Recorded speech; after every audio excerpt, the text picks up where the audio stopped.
The holidays are coming up, which means parties, parties, parties. Are you worried about getting your house ready for your next party? I know I am, but I am here with interiors guru Jason Lenox, who will fix everything with his hot ideas on how to prepare for the holidays.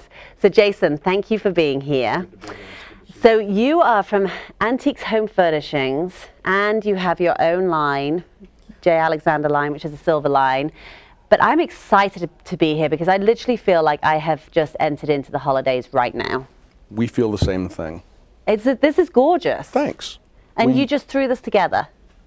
Literally. These are all, I mean, a lot of this came from our store. A lot of it, the silver pieces, which are actually nickel silver. We don't do it from sterling. It all came from the store and a little bit from my home. And I took, you know, the center urn and had it potted by a beautiful florist over in the Bishop Arts neighborhood. And I took the 3 small vintage Hopi pieces from my house and had her do the same color combination in them. And the rest of it is literally, this is not rocket science. This is pretty easy. But you say that because you are an interior design amazing person, whereas for me, I just, you know, thinking about how I'm going to put something beautiful together, just it takes a lot of hard work in my own mind. It's kind of like, it's like anything. You know, you do it a few times and it starts to become habit. You do it a few times and you start to get more comfortable with it. It's not unlike you doing a TV show. You know, the first time you're frightened and then you kind of get more and more and more comfortable with it. The same thing here. So there's hope for me yet. There's hope for you. There's hope for you. So when you enter into the holidays or any significant time of the year when, you know, parties are prevalent, how do you approach them, you know, from a design aspect? We like classicism. We like things that are timeless. We tend not to follow trends or even, you know, you pick up different color trends from all of the fashion magazines. We look at those a little bit, but we really tend to focus on classic American style, updated in a way that reflects our individual taste at the store and, you know, my personal taste. And so for us, it's strong holiday colors, whether they're autumnal or fall or true holiday red and green. Right. And then we pick interesting vessels. And so, again, these are from my home. And I think that's something that people need to focus on. You don't have to go out and buy a bunch of things to make a beautiful centerpiece. And I don't think you have to go and buy a bunch of things to make your home look holiday-ish. I think that if you look around your house and find some containers and find some cool books, you know, we have a limited space here, but if we had a nice big long sofa table, I think it would be very cool to have an interesting stack of old books, and on top of that, one of these beautiful candlesticks, and next to that, a beautiful thing of flowers, and maybe that's all. Because I think simplicity really does win in most cases. Which is fascinating because your store is sophisticated rustic. It is. And you walk into the store and get this overwhelming feeling of just, well, I get an overwhelming feeling of comfort and I just think it's glorious when walking into your store. Thank you. And then, as you know, you were saying you live in a mid-century modern house, and so the two you would think are two completely different worlds. They are completely different. However, like I was telling you earlier, our mid-century home is, you know, we did some decidedly not mid-century things to it. You know, our flooring, for example, is in the entire home antique reclaimed heart pine, big wide planks that we left natural. Oh, that sounds lovely. They're finished and they're sealed, but it's the pure old vintage yellow pine with really crisp white walls. And so it does have a lot of that Santa Fe gallery feel. So some of our stuff really lends itself well. I collect rugs, Navajo rugs. And this being one of them? There's one of them. Right. I use them as art. We use them on the floor. We use them on the back of sofas. It does not look like a trader's den by any means, but you know, it's a cool look. And I think that you're hard pressed to find a modern home in Dallas. I'll go out on a limb and say I don't think there's a modern home in Dallas where a beautiful Navajo rug wouldn't look spectacular on the wall as a piece of art. I think, and that's the key is using these pieces in areas that you wouldn't normally wouldn't think. You know, we have people come to the store and they say often, I wish I had a cabin, or I wish I was in Montana. And that's a great thing to feel, but I also think that people can take things from our store into their everyday lives in smaller amounts and have it fit in very nicely. Yes. Especially the Navajo rugs. They're so geometric and they're so colorful. Yeah, they are. Yes, they have really great art quality. They really are. And these pieces are really stunning. So this is from your line. That's from our silver line. Which is J. Alexander. It is. It's nickel silver. We design it all here. I design it all here in Dallas. We make it in a little village in central Mexico with one family. Wow. Wow. Yeah. How big is the family? About 8 people. That's amazing. I go down about 10 times a year and stay down there and work on new patterns and new styles and new ideas. I work on quality issues to the extent that we have them.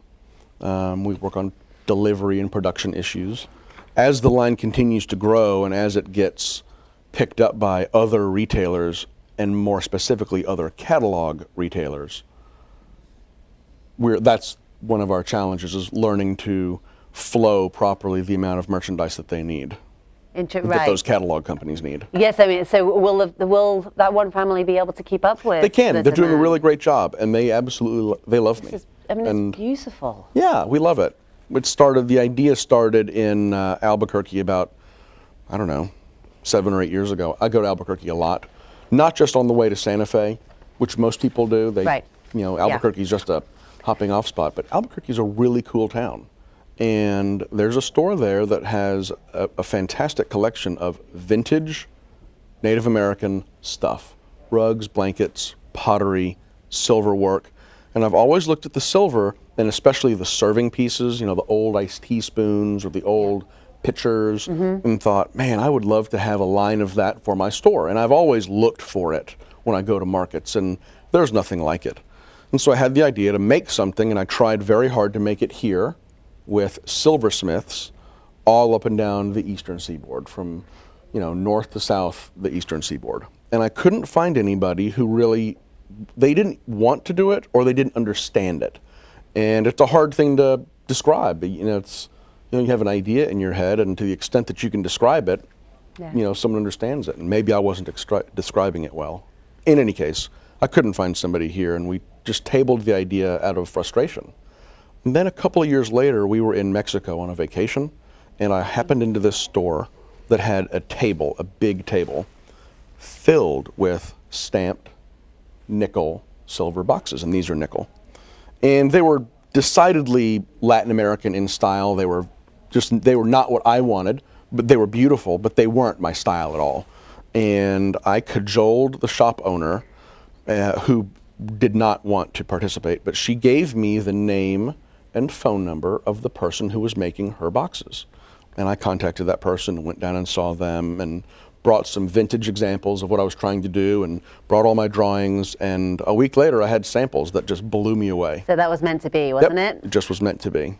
And so that's one of the amazing things about what you do, and your job is that I imagine you're constantly looking for the next thing that really gets you and that you can bring back to Dallas. We're looking all the time, and we don't always look out of town. I mean, we travel a lot. We travel in America a lot. We're out of the country a fair amount. And I'm always looking for cool new ways to do something. We were in London recently, and we saw a fantastic wing chair, just a cool classic wing chair, upholstered totally in leather, but the seat they had replaced in a really neat recycled woman's fur coat. Oh, very cool. Beautiful mink seat, but it was real.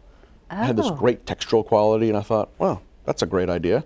So have you brought it back? So look for one of those at the store soon. Okay, I look forward to that. And your store is down in the Design District in Dallas. We're in the Design District. We moved from Lover's Lane, where we had been for 20 years, to Dragon Street in the Design District. We moved about 3.5 years ago. We're at the corner of Dragon and Howell. We love it. It's a great location. We fight the misconception in Dallas that the design district is not open to the public, and nothing could be further from the truth. In fact, there are just a handful, a very small handful of trade-only showrooms down there. And that's interesting actually, because there absolutely is that misconception that just a regular person like me, you know, it's way too designery for me. But it's not. But it's a very cool. It's a cool area. It's a great area. There are shops. There are galleries. There are furniture stores. There are antique stores. There are restaurants now. Yeah. It's a very cool area, and it's become, you know, it's really easy to get to. There's the new exit right off the toll road as you go south. The new Oaklawn exit. Yep. You exit Oaklawn. You hang a right, and boom, you're there. And when you want to go back home, if you live in the Park Cities, you go right up and hang a left on the toll road, and you're home. And then you're home. And so it's a really cool and vibrant and different type of shopping experience. So you have found your home down there. Oh, we love it. And absolutely. And I know that you live in Oak Cliff. I do live in Oak Cliff. And you're a real foodie, I believe. I battle the bulge constantly. You do. Well, you look fantastic, Jason. Thanks. But yeah, the food in Oak Cliff is, I mean, I could go on for hours about the food in Oak Cliff. Well, I know. I mean, we don't have a huge amount of time left, but if you know, you're telling somebody these are the top 3 places you have got to go and try in Oak Cliff, where would they be?